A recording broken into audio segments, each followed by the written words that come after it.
Okay, friends, I'm about to do something very radical, and I'm not sure I can pull it off, but I'm going to give it my ultimate best, and I need your help.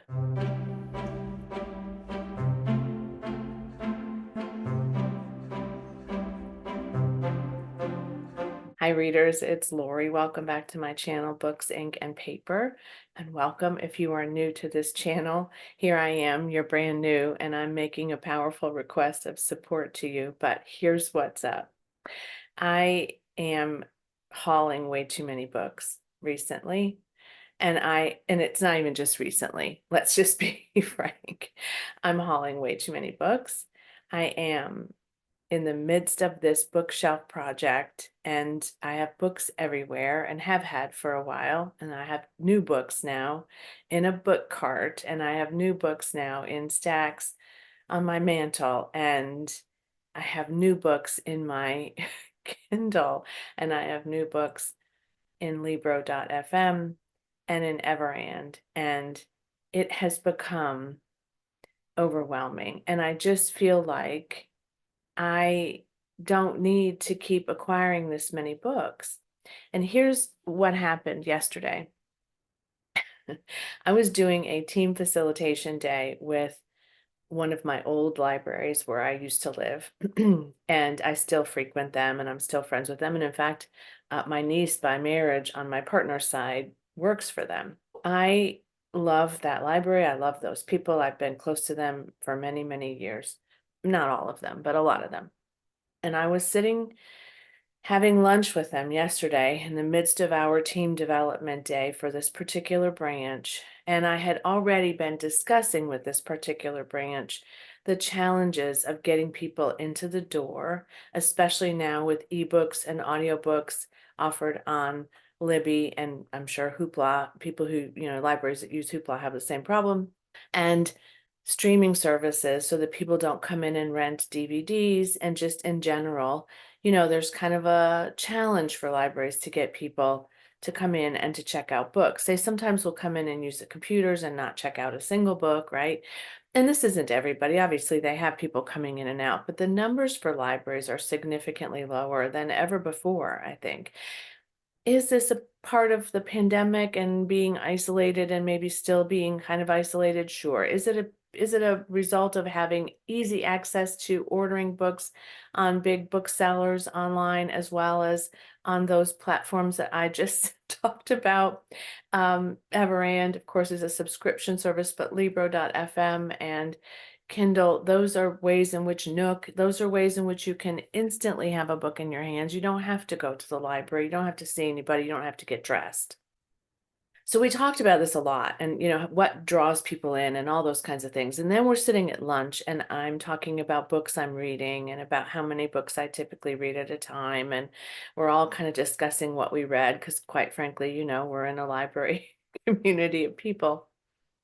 And it just hit me that I'm not doing my library any good by buying a lot of books, especially buying books that I'm not even sure I'm going to like. New authors to me, which I try not to do, but quite frankly, I've done that a couple of times recently. My book of the month this month was an debut author, very new to me. I don't know if I'm going to like that book, but I got it. A couple that you all recommend. Most of the time that works out really, really well. Louise Penny is an example. I really liked book one. I went on and bought book two. I almost bought book three yesterday. I haven't read book two. Do I need book three right now? No. I had sort of I was sort of disconnected from the conversation for a while, just recognizing that something is calling for me to make a change and to see if I can make a change. It's sort of like the person who is drinking more, right, over time, and they think, do I have a problem? And they maybe do have a problem, or they maybe have just gotten into a habit of drinking more. And the question is, can they stop? And can they stop easily? Right? There are lots of addictions, let me tell you. There are lots of them. And I suspect that my book buying at times is a comforting kind of thing. It is a sort of a stress relief at times, but it's also really based on a desire to read all these books. That's really clearly the root of it.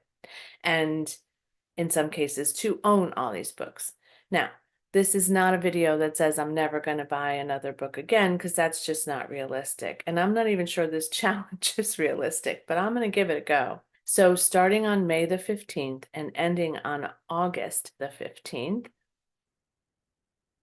I'm not going to buy any books. I know this seems really hard for many of you who are watching this now. It doesn't seem hard for those of you who are avid library borrowers and people who are reading your backlist, but this is the deal.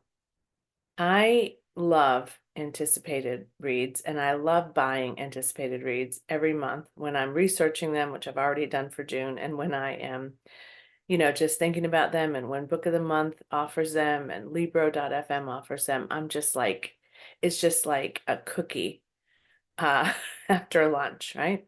But I don't need to buy those books. I don't even need to read them right away. There's nothing that will be different about my channel if I stop buying books for 3 months. I'll still talk about books. I'll still read books. I'll still tell you about books that are coming out. I'll still put books on my list of books to read, but I will probably read down my backlist. Now, you might be wondering, what happens if I am a judge for the last round of the BookTube prize, which I'm not sure yet. I'm not sure if I'm going to sign up to be a judge for the last round. I'm still kind of contemplating that right now. And I'm also not sure I'd be selected, right? But if that happens, I have pretty good faith in the fact that I'll be able to acquire those books somehow. Library borrows, interlibrary loans, if your libraries don't have them. Let's face it, folks, I've said this to you before. I have library cards from 3 different library systems. No, I'm sorry, 4 different library systems. The odds of one of them having this book or being able to get it on interlibrary loan are pretty high. I really feel like there's no barrier to this. The only exception I would make, should I choose to do this, would be if I've committed to the BookTube prize and there's a book I absolutely cannot get. But I don't think that's going to be an exception, because a lot of those are pretty well-known books, and I've found a lot of them already available on places that I could borrow them. So it's not been a big deal. The only other exception, if I haul a book in the next 3 months that someone gave to me, then I'm not going to say no to that. I have a sweet friend who often gives me books. In fact, I have some to haul for you that she gave me a little while ago as well. I have, friends who sometimes drop off books. Somebody brought me a book the other day when she brought back our foster dog from her surgery because she was trying to unhaul some of her dad's books after he passed away. And I had said I might want that one. So stay tuned. There'll be a haul for May. There is definitely a haul for May. Don't worry about that. But there will no longer be book hauls for a couple of months. So that's going to be weird, right? Editing Lori here. No. I can haul library books, right? I could do a haul if I end up with a stack of library books. Absolutely could. But there will be a lot of discussion about backlist books, I think, and there will be a lot of discussion about libraries and about other things, other ways of finding books, and about book sharing maybe. And I don't know. I mean, I think this will open up and stimulate a lot of conversation. So the only videos that this will impact will be book haul videos. And I know those are like crack to all of us. They really, really are. I watch them too. I watched one yesterday by Cozies and Classics, and she did a book haul that's like the first 4 months of this year, 5 months of this year. She has just one haul from January to May. Yeah. It's okay. We'll be okay, right? And this really does bring forward a discipline that I haven't been exercising. And obviously it'll save me some money, so I could put that money toward, buying gifts for baby who's coming in August. This book buying ban will end right before baby comes. It'll be interesting to see if I if I end up binge buying on the 15th of August. We'll see. And maybe baby will have already come on the 15th, or who knows? She might be a little bit early, she might be a little bit late, but it'll kind of correlate with that. So while I'm sort of on my last bit of time and we're preparing for all of that, I'll have lots to do. I'll have lots to think about. Here's what I want you to know about me too, and this is something I'm very, very aware of. This is probably an internal thought disorder to some degree that is possibly related to my parents, my mother in particular, my mother, not parents.